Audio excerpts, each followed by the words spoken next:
ఓం నమో రామదూతాయ. సహజంగా మనము శత్రుబాధలు తొలగిపోవాలని కోరుకుంటూ ఉంటాం.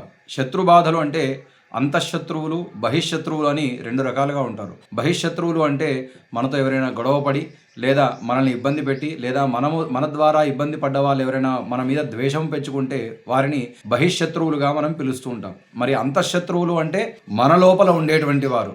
ఎవరు వారు అంటే ఆరుగురు ఉంటారు. కామ, క్రోధ, లోభ, మోహ, మద, మాత్సర్యములు అని అరిషడ్వర్గాలు అని మనం పిలుచుకుంటూ ఉంటాము. ఈ అరిషడ్వర్గాలు అనేటువంటివి మనిషిని ఎంతటి క్రింది స్థాయికైనా దిగజారుస్తూ ఉంటాయి. మనిషి పతనానికి మరియు ప్రకృతి వినాశనానికి కూడా ముఖ్యమైనటువంటి కారణం ఈ అరిషడ్వర్గములే. ఈ అరిషడ్వర్గములు ఎవరైతే కలిగి ఉంటారో వారి మనస్సు ఎప్పుడూ స్వార్థపూరితంగా మరియు సంకుచితమైనటువంటి భావాలే కనబడుతూ ఉంటాయి. దుఃఖానికి ఇవి మొదటి హేతువులు. ఈ అరిషడ్వర్గాల గురించి మనం ఇప్పుడు తెలుసుకునేటువంటి ప్రయత్నం చేద్దాం. మొట్టమొదటిది కామము. కామం అంటే కోరిక. ఇది కావాలి, అది కావాలి అని తాపత్రయపడడం, అవసరాలకు మించినటువంటి కోరికలు కలిగి ఉండడమే ఈ కామము. రెండవది క్రోధము అంటే కోపము. ఇది కోరిన కోరికలు నెరవేరనందుకు చింతిస్తూ తన కోరికలు నెరవేరనందుకు ఇతరులే కారకులని వారిపై ప్రతీకారము తీర్చుకోవాలని ఉద్రేకముతో నిర్ణయాలు తీసుకునేటువంటిది. మూడవది లోభము.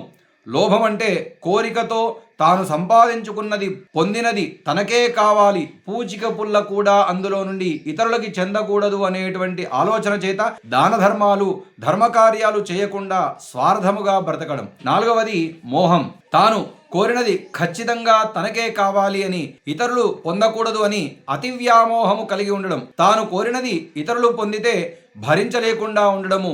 ఎంత దొరికినా కూడా తృప్తి పడలేనటువంటి వారు ఉంటారు కదా, అది మోహ సంబంధితమైనటువంటిది. ఐదవది మదము. మదము అంటే అహంకారము. ఇది తాను కోరినటువంటి కోరికలన్నీ తీరుట వల్ల తన గొప్పతనమే గర్విస్తూ మరెవ్వరికీ కూడా ఈ బలము లేదని ఇతరుని లెక్క చేయకుండా చులకన భావంతో చూసేటువంటి దానిని మనము అహంకారము అనేటువంటి పేరు కంటే కూడా మించినటువంటిది ఈ మదము. తర్వాతది మాత్సర్యము. తాను కలిగి ఉన్నటువంటి సంపదలు ఇతరులకి ఉండకూడదని, తనకు దక్కనిది ఇతరులకు దక్కకూడదు అని, ఒకవేళ తాను పొందలేనటువంటి పరిస్థితిలో ఆ వస్తువు ఇతరులకు కూడా దక్కకూడదు అనేటువంటి ఈర్ష్యాభావం కలిగి ఉంటారు కదా, దానిని మాత్సర్యము అంటారు. అరిషడ్వర్గాలంటే ఏంటో తెలుసుకున్నాం కదా.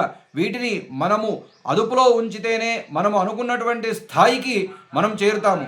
లేదంటే వీటి బారిన పడి మనము పతనమవ్వాల్సినటువంటి పరిస్థితి మనకు కలుగుతుంది. కాబట్టి వీటిని జయించాలి, లేదా మన అదుపులో మనం వీటిని ఉంచుకొని ఉండాలి. అంటే ముఖ్యమైనటువంటి ఆయుధం భగవంతుని సత్యమైనటువంటి దివ్యమైనటువంటి జ్ఞానం మాత్రమే. ఆ దేవదేవుని జ్ఞానము ఎప్పుడు పొందుతామో అంటే ఎప్పుడు తెలుసుకుంటామో అప్పుడు అరిషడ్ వర్గాల అన్నింటినీ కూడా సమస్తము మనము మన మనసు నుండి సర్వము నశించిపోయి సుఖముగా జీవించగలుగుతాము. ఓం నమో రామదూతాయ.